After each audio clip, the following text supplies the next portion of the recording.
Some of us are well versed in all genres of music, and some of us don't have a preference to even listen to rap. And then for those young folks and those middle age and old folks that are always putting on some, they from whatever hood they from, they may be from out of state, and they want somebody to listen to the bull crap while they promote their record or listen to somebody else uh, rap that's inappropriate when a child is in the car. Stop it.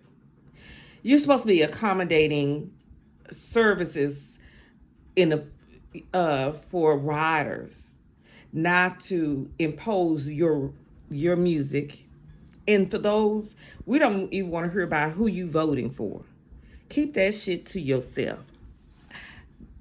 Because see, you might put somebody off because they ain't voting for the person you voting for. You in your feelings, and so you bring it into the Lyft situation. And number 10.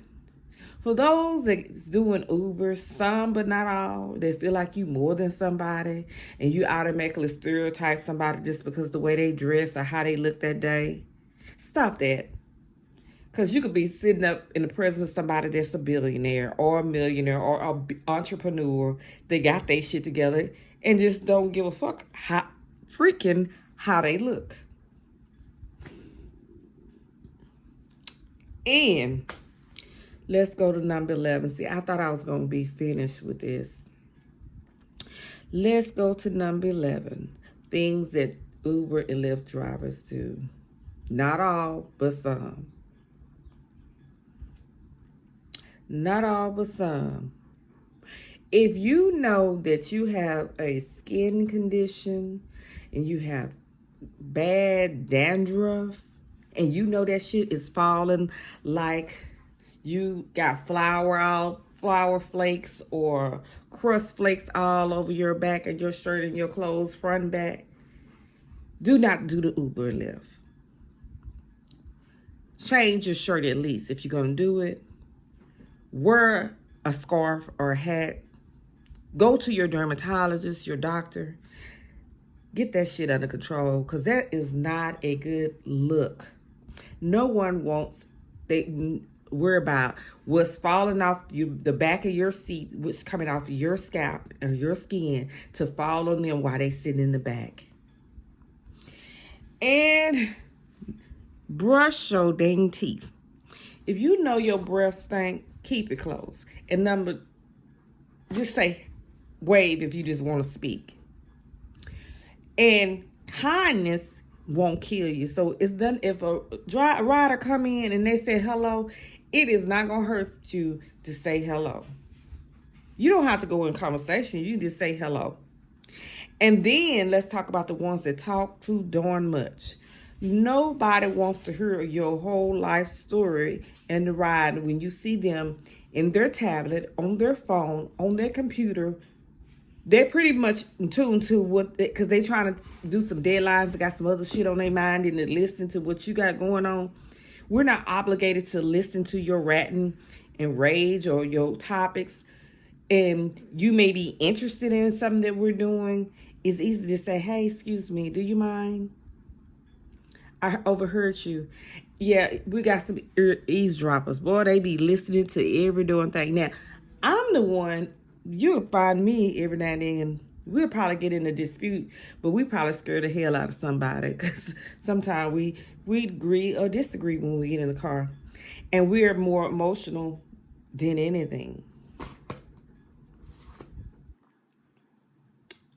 Yeah, I know some of us as riders can be a hoot.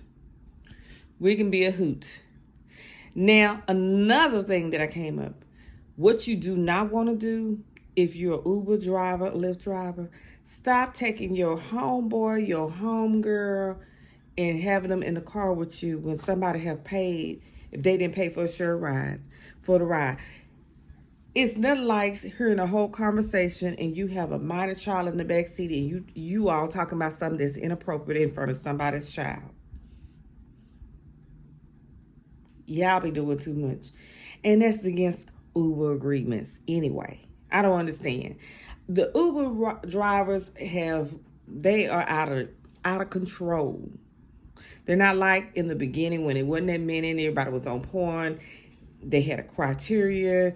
If you did something, your ass was out of the program in some of the programs.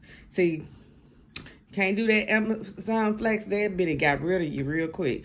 But Uber do need to tighten up their little policy, because just because you have a vehicle does not mean you have to treat the customers like that. And it's just too much. Y'all doing too much.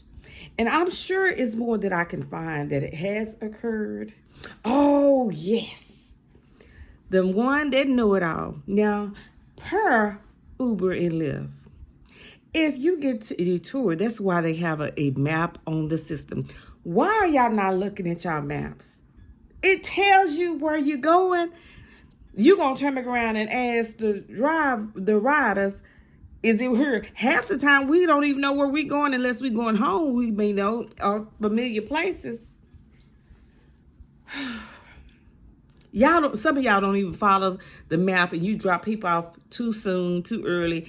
And then the one's going to tell you where they're going to drop you off. And then the ones that's going to argue with you, and you trying to get your time, say that you're supposed to get here at a certain time. And the Uber driver have decided to tour and go another direction and make the trip longer. You're not getting more money.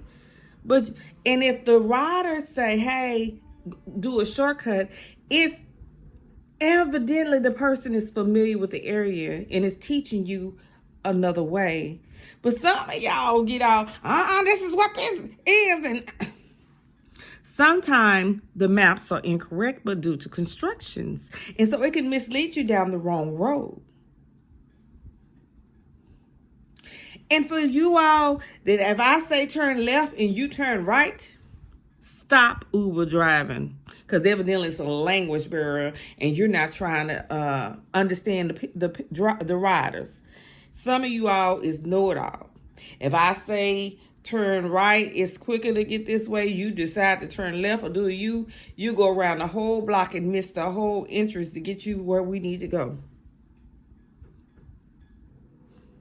But y'all be wanting 5 stars. And y'all be wanting tips. And then the ones that argue with the customer. How you gonna argue with the customer and the customer wasn't even arguing you? How you gonna get aggressive if somebody asks you a question? And they're not rude. Some of you all be on go. Everybody ain't your enemy. Everybody is just asking a general question, and you already know on this go where today I'm going to be this and I'm going to do this to all my customers. Stop it. That's not a good look. That's a sure way to stop being an Uber driver.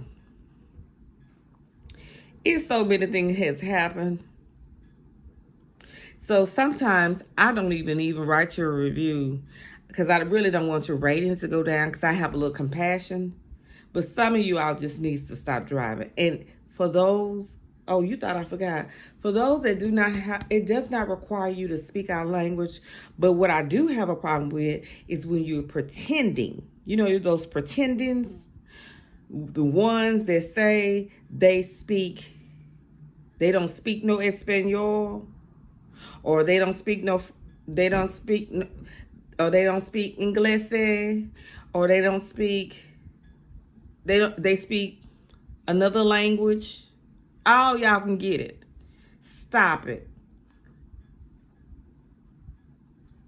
Stop it. You can speak English. You just choose not to associate with your customer. Because anytime you can say bye,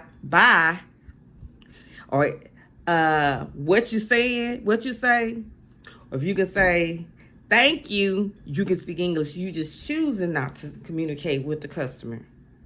I understand some of you all may not be fluent, but most of y'all are fluent, and you're pretending. When certain type of people get in the vehicle, you want to put on your hat that you don't speak English. We know that you speak English. We speak Spanish and A lot of other language too. People will fool you. So stop trying to stereotype and think just because somebody has a certain skin tone that they don't speak your language.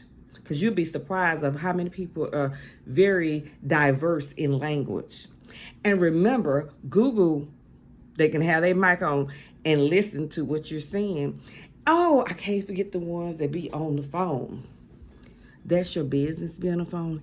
I really appreciate those that say, hey, I gotta take this call. But if you cannot drive, keep your A off the phone. At first, let me get this final in. At first, I thought it was the space car. I call Tesla the space car. But come to find out, it's the dang drivers that can't drive the Tesla or electronic cars, any electronic cars. I've noticed the ones that is driving these vehicles, they are horrible drivers. I would suggest you take another driver's education course, because all that swirling, making you feel like you're in the ocean, it's not the vehicle, it's the driver. I shouldn't feel nauseated and my head hurt when I get out the vehicle, like I went up to space or went on an airline trip. I rode in a boat, and I've been in a boat before, a Chevy boat. And this man driving like this, the ones that swing hard, stop that. Vehicles don't require you to swing a steering wheel or turn another lane to turn. It doesn't require that. You either know how to turn or you don't know how to turn. Do not overturn. And a lot of y'all being wrong with your driving and trying to cuss out other drivers. Y'all being wrong because you can't even read the signs. Some of y'all can't even read the stop sign, the light signs. I'm just saying.